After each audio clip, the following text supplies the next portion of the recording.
നമസ്കാരം. മലയാളി വാർത്തയിലേക്ക് സ്വാഗതം. പി ദിവ്യക്കെതിരെ വീണ്ടും CPM കണ്ണൂർ ജില്ലാ സെക്രട്ടറി MV ജയരാജൻ.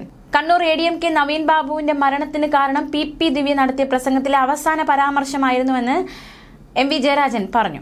അതുകൊണ്ടാണ് ആ പരാമർശം തെറ്റെന്ന് പറഞ്ഞത്. അപ്പോൾ തന്നെ ദിവ്യക്കെതിരെ നടപടിയെടുത്തു. ആ കാഴ്ചപ്പാടാണ് പാർട്ടിക്ക് അന്നും ഇന്നും ഉള്ളത്.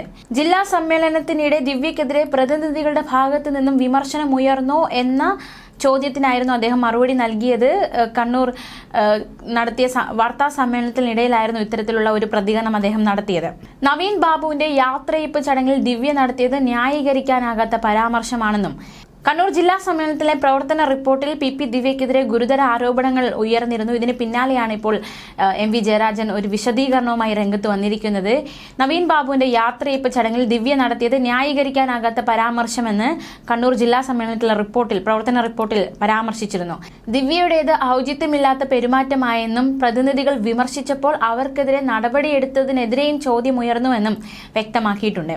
അതേസമയം പി ദിവ്യയെ നേരത്തെയൊക്കെ ന്യായീകരിച്ചിരുന്നു. അഴിമതിക്കെതിരായ സതുദ്ദേശ പരാമർശമാണ് പി ദിവ്യ നടത്തിയത് എന്നതടക്കമുള്ള ന്യായീകരണങ്ങളായിരുന്നു ആദ്യം മുന്നോട്ട് വെച്ചത്. ഇപ്പോൾ ഇതാ CPM കണ്ണൂർ ഘടകം ഈ ഒരു നിലപാടിലൊക്കെ മാറ്റം വരുത്തിയിരിക്കുകയാണ്. ജില്ലാ സമ്മേളനത്തിൽ എത്തുമ്പോൾ അവരെ പൂർണ്ണമായും തള്ളുന്ന ഒരു നിലപാടിലേക്ക് കാര്യങ്ങൾ എത്തിയിരിക്കുകയാണ്. പാർട്ടിയുടെ യശസ്സിന് കളങ്കമുണ്ടാക്കിയതിനായിരുന്നു ജില്ലാ കമ്മിറ്റിയിൽ നിന്നും പി ദിവ്യയെ തരം താഴ്ത്തിയത്. ന്യായീകരിക്കാനാകാത്ത തെറ്റായ പരാമർശമെന്ന് പ്രവർത്തന റിപ്പോർട്ടിൽ ജില്ലാ സെക്രട്ടറി വ്യക്തമാക്കി. ദിവ്യ അനുകൂലിച്ചും എതിർത്തും സമ്മേളനത്തിൽ ചർച്ചകൾ ഉണ്ടായി. റിമാൻഡിൽ കഴിയുന്നതിനിടെ പാർട്ടി നടപടിയെടുത്തത് ശരിയായില്ലെന്നും പോലീസും പാർട്ടിയും മാധ്യമ വിചാരണയ്ക്ക് വഴങ്ങിയെന്നും വിമർശനം ശക്തമായിരുന്നു. എന്നാൽ ഉപതെരഞ്ഞെടുപ്പ് കാലത്ത് ദിവ്യയുടെ ഔചിത്യമില്ലാത്തതും പദവിക്ക് നിരക്കാത്തതുമായ പെരുമാറ്റം പാർട്ടിയെ പ്രതിസന്ധിയിലാക്കി എന്നതടക്കമുള്ള വിമർശനവും ശക്തമായി. ഇത്തരത്തിൽ ദിവ്യ അനുകൂലിച്ചും പ്രതികൂലിച്ചും ഒക്കെയുള്ള ഒരു തീരുമാനങ്ങൾ, ഒരു പരാമർശങ്ങളൊക്കെയാണ് ഉയർന്നത്.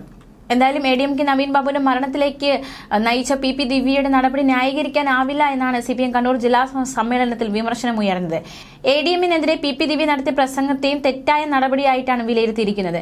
നവീൻ ബാബുവിന് നൽകിയ യാത്രയയപ്പ് സമ്മേളനത്തിൽ ക്ഷണിക്കാതെ എത്തിയതിനെയും പ്രവർത്തന റിപ്പോർട്ടിൽ വിമർശിക്കുന്നുണ്ട്. CPM കണ്ണൂർ ജില്ലാ സെക്രട്ടറി MV ജയരാജൻ അവതരിപ്പിച്ച പ്രവർത്തന റിപ്പോർട്ടിൽ ജില്ലാ കമ്മിറ്റി അംഗങ്ങളെക്കുറിച്ച് പറയുന്ന ഭാഗത്താണ് പി ദിവ്യക്കെതിരെയുള്ള വിമർശനം. എന്തുകൊണ്ടാണ് ദിവ്യയെ ജില്ലാ കമ്മിറ്റി അംഗത്വത്തിൽ നിന്നും പുറത്താക്കിയതെന്നും അതിലേക്ക് നയിച്ച സാഹചര്യവുമെല്ലാം റിപ്പോർട്ടിൽ വ്യക്തമാക്കിയിട്ടുണ്ട്. ഇതിലാണ് യാത്രയയപ്പ് പരിപാടിയിൽ ക്ഷണിക്കാതെ എത്തിയത് ന്യായീകരിക്കാനാവില്ലെന്ന് അഭിപ്രായപ്പെട്ടിരിക്കുന്നത്. ക്ഷണിക്കാത്ത വേദിയിലെത്തി ഇത്തരത്തിലുള്ള പരാമർശം ഒഴിവാക്കേണ്ടതായിരുന്നുവെന്ന് CPM കണ്ണൂർ ജില്ലാ സെക്രട്ടേറിയറ്റും നേരത്തെ വ്യക്തമാക്കിയിരുന്നു. ഇതിന്റെ തുടർച്ചയെന്നോണമാണ് പി ദിവ്യയുടേത് ന്യായീകരിക്കാനാവാത്ത നടപടിയാണെന്ന് ജില്ലാ സമ്മേളനത്തിൽ നിലപാട് സ്വീകരിച്ചിരിക്കുന്നത്.